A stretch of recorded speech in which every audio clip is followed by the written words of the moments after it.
Hello, everyone. This is Alan Fine. I'm here with Brendan Griffin, who is the Minister of Tourism and Sport in the government of Ireland. And this is Insider Travel Report.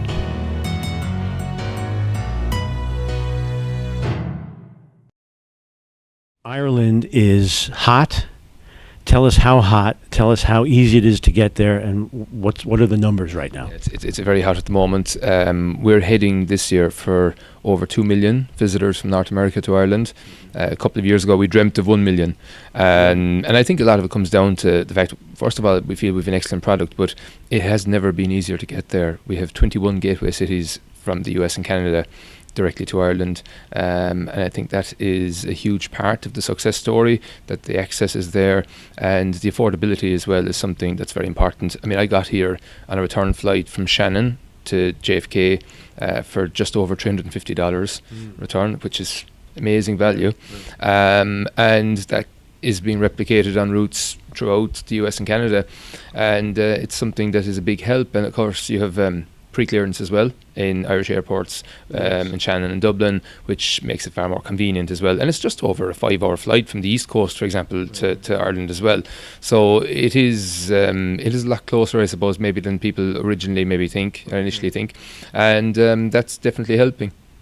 Brag about the UNESCO sites. Yeah, so we have a number of very important World Heritage sites in the country and on the island of Ireland. So in the Republic you have Skellig Michael, which is where Star Wars was filmed recently, the last 2 episodes of Star Wars.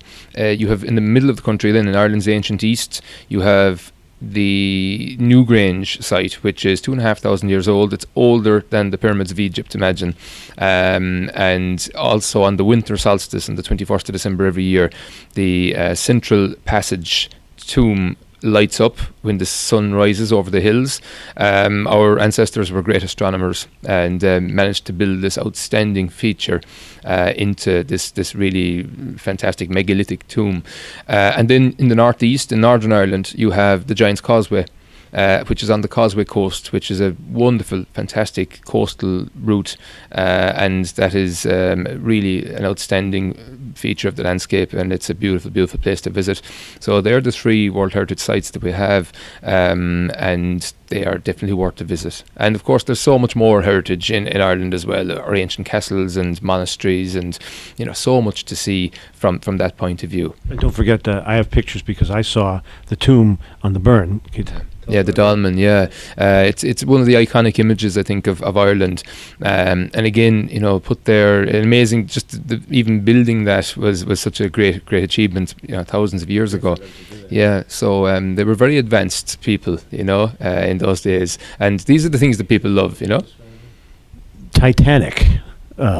This country is very interested in the legend, the story, the movie. We've been exposed to it, but you have like almost the final word on it. Tell us about that. Yeah, so I was actually at the Titanic experience in July, and it really is an outstanding visitor attraction. It is very interactive, and it's something I would urge people to check out if they are in Belfast. It's built on the old Harland and Wolff shipyard site, where the Titanic was actually built at the beginning of the last century. And the experience is brilliant because you get to go through the old shipyard, you get to experience what it was like to be actually on the ship, you get a full interactive experience of the various levels of the ship and the deck and the different... you get a feeling of the immensity. You do, and you get the full history, and not just about the ship itself, but about the people, the passengers, the people who worked building the ship, the people who were crew on the ship, and it's something that with time, I think the Titanic legend has grown and become even more fascinating for people, and you expect that something like that over time would fade away. It seems to be getting more and more popular, and it's a huge experience in Belfast. And it's also, I think, as well, that whole Titanic area, the Titanic Quarter, I think is symbolic of the regeneration of Belfast and the positivity that's in Northern Ireland now, and people looking to the future. And I think it's a really, really good experience, and it's something that people will enjoy and will really, I think, get a great sense of just the immensity of this ship, what it meant to Belfast, and what was going on at that time, I suppose, in 1912. Next to the Titanic experience then is the Titanic Hotel, and this is one of a number of new, very high quality hotels that are in Belfast, and they also have a very, very beautiful bar. It was the old drawing rooms for Harland and Wolff, and they've converted that into the hotel bar now. And I was able to sample a few vodkas there in the month of July of this year, and it really is a lovely experience to go in there and to pass some time. And it's where they used to design the ships, and now it's the bar. It's a very interesting place. You were talking about an interactive experience with Titanic, but the interactive experience at the Jameson distillery was really good. I mean, it was. We went into a lab. We actually saw the hops. We got the taste. We got the feel. We got the smell. Let's talk about breweries in general and distilleries in Ireland. Was this the Jameson distillery in Middleton or the Dublin one? Dublin. I didn't go to Middleton. I have one in Middleton as well. No, that's the real one. Yeah, and the most interactive part, of course, is when they give you Jameson to taste at the end. You get that at both places. Yeah, that's the great thing about it. But I haven't been to the Dublin one yet, but I've been to the Middleton one, and that's fantastic. It's a brilliant experience. The Dublin one, I've heard outstanding things about it, and I loved it. Yeah, it's really good. The feedback is excellent on it, so I'm looking forward to getting in there shortly. Across the river then you have the Guinness Storehouse, the home of Guinness at St James's Gate in Dublin, overlooking the city. It's a really, really fantastic attraction. It's the most visited paid attraction in Ireland. It's well worth a visit. But you have, in recent years, there's been an explosion in the number of microbreweries and microdistilleries all over the country, whether it's Dingle whiskey, gin and vodka, which is where I'm from in the southwest of the country, or all of the other microbreweries that are located all over the country. You have the traditional breweries in like Smithwick's and Kilkenny, but around the corner from that you have a microbrewery now that's open to the public, and you have that in so many locations, and it's something I think that it's really important because it provides local employment, of course, and that's important, rather than importing all of your beer to be brewing it yourself and distilling your own whiskey as well. But people, I think, when they're on holiday, like to be able to have the local beer and have to, I hear the story behind it and about the brewer, and again, it's the flavour and it's the, it's the tasting something different and new, and being part and immersing yourself, I think, in the local culture and the local traditions. That's what people like about it. So, and again, it's nice to be able to taste these and to sample, the different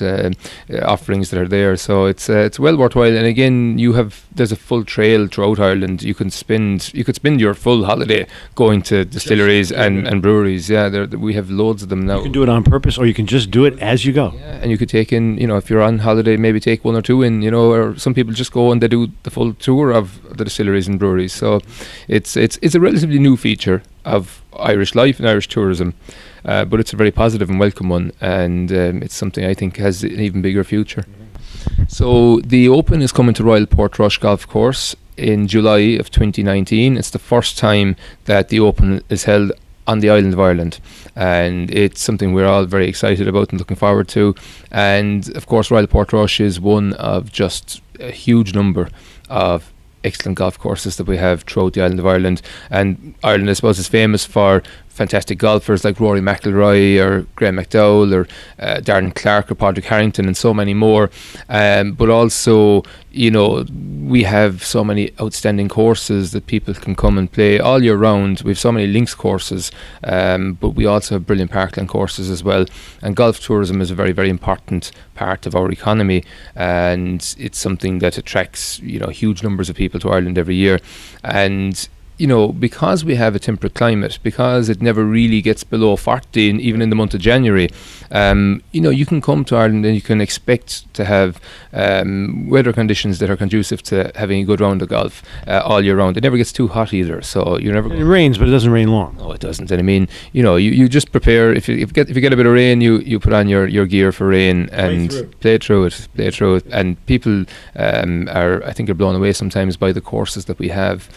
Some of them are breathtakingly beautiful in outstanding locations, and you're never far from a golf course in Ireland. That's the great thing about it. And you can travel to a load of courses over a relatively short period of time and get in some quality golf. Golfers want to come and spend their time on the golf course, not on the road, and that's the great thing about it. You can pick any number of golf courses and expect to be at those courses within a relatively short period of time, and that's the great thing about a golfing trip to Ireland, is you can pack a lot into a relatively short period of time.